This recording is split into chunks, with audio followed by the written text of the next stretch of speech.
नमस्कार, आप देख रहे हैं एआर न्यूज और मैं हूं आपके साथ आरती सिंह आजाद। डालेंगे नजर देश और दुनिया से जुड़ी तमाम बड़ी खबरों की ओर, लेकिन उससे पहले एक नजर फटाफट खबर की ओर। पलामू जिले के हैदरनगर बाजार में पड़े हुए 3 घटनाओं ने सभी को चौंका दिया। यह एक ऐसा दिन था जब चहल पहल भरे बाजार में नागरिकों का सामान्य जीवन एक झटके में बदल गया। सुबह का समय था और जैसे ही लोग अपनी दिनचर्या में व्यस्त थे, 3 बदमाश जिनके चेहरे कपड़े से ढंके थे उस क्षेत्र में घुस गए। पहली वारदात ग्राहक सेवा केंद्र में हुई, जहां वे बिना किसी संकोच के प्रवेश करते हैं। उनके हाथ में पिस्टल थी जिसने मौजूद ग्राहकों के दिलों में भय का संचार कर दिया। इन बदमाशों ने पूरे निडरता के साथ लूट की और वहां मौजूदा लोगों को धमकाते हुए पैसे और कीमती सामान छीनने लगे। अराजकता ने पूरे केंद्र को अपनी चपेट में ले लिया और लोग किसी भी तरह अपनी जान बचाने के लिए भागने लगे।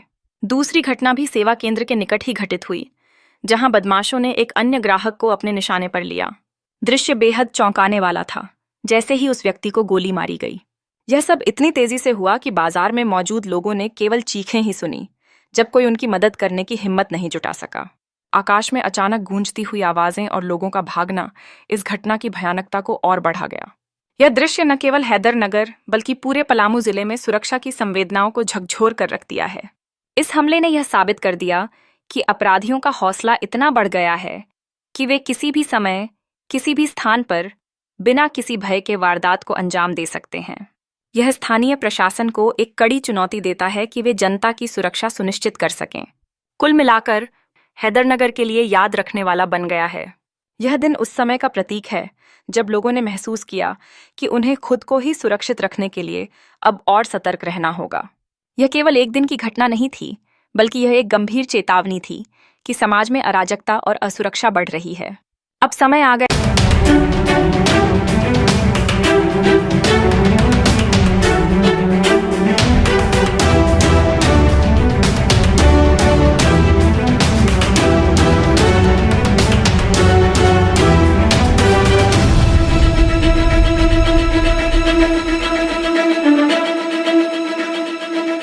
बड़ी जिम्मेदारी मुझे सौंपी गई है और मैं एक बार फिर से बहुत बहुत धन्यवाद करती हूँ आदरणीय प्रधानमंत्री नरेंद्र मोदी जी का, भारतीय जनता पार्टी के शीर्ष नेतृत्व का, अपने राष्ट्रीय अध्यक्ष नड्डा जी का, आदरणीय अमित शाह जी का, जिन्होंने मुझ जैसी साधारण परिवार की बेटी पे इतना भरोसा जताया और दिल्ली जो देश की राजधानी है उसकी जिम्मेदारी मुझे सौंपी।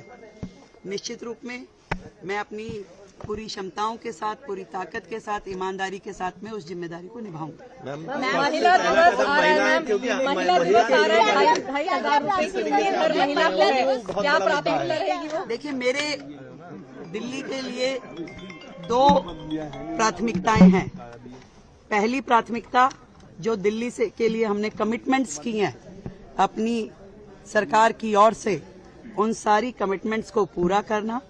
दूसरा, आदरणीय प्रधानमंत्री नरेंद्र मोदी जी ने जो दिल्ली के लिए विजन दिया है, उस विजन को साकार करने में टीम मोदी बन के हमारे 48 के 48 विधायकगण काम करेंगे और टाइम बाउंड तरीके से एक एक कमिटमेंट जो हमने जनता से की है उसे पूरा किया जाएगा। मुख्यमंत्री बनी है, अरविंद केजरीवाल सब ने आपको शुभकामनाएं दी हैं। मुख्यमंत्री बनेंगी? नहीं, जीवन में कभी नहीं ऐसा सोचा था।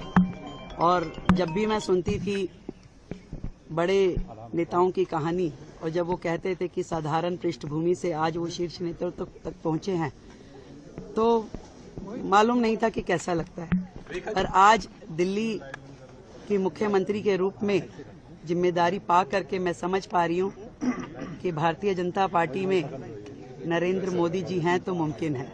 मैम, आम पार्टी की सरकार में जो भ्रष्टाचार हुए थे, क्या उस पर कोई जांच होगी क्या? जो सरकार पिछले 12 साल से दिल्ली में राज कर रही थी, और जितने भी भ्रष्टाचार के मुद्दे उनके ऊपर है, जनता के एक एक पैसे का हिसाब उन्हें देना होगा। मैम लेकिन अभी शुभकामनाएं आई हैं वहाँ से, क्योंकि अरविंद धन्यवाद है आप सभी के माध्यम से, मैं उन्हें धन्यवाद देती हूँ उनकी शुभकामनाओं के लिए। दिल्ली के हित में वो सब काम करें तो बहुत अच्छा होगा।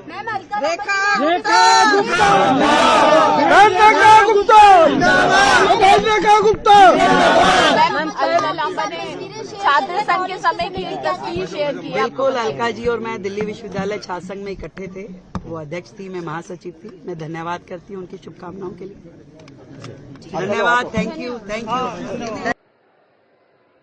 मैं रेखा गुप्ता ईश्वर की शपथ लेती हूँ कि मैं विधि द्वारा स्थापित भारत के संविधान के प्रति सच्ची श्रद्धा और निष्ठा रखूंगी। मैं भारत की प्रभुता और अखंडता अक्षुण्ण रखूंगी। मैं मुख्यमंत्री के रूप में अपने कर्तव्यों का श्रद्धापूर्वक और शुद्ध अंतःकरण से निर्वहन करूंगी तथा मैं भय या पक्षपात, अनुराग या द्वेष के बिना सभी प्रकार के लोगों के प्रति संविधान और विधि के अनुसार न्याय करूंगी।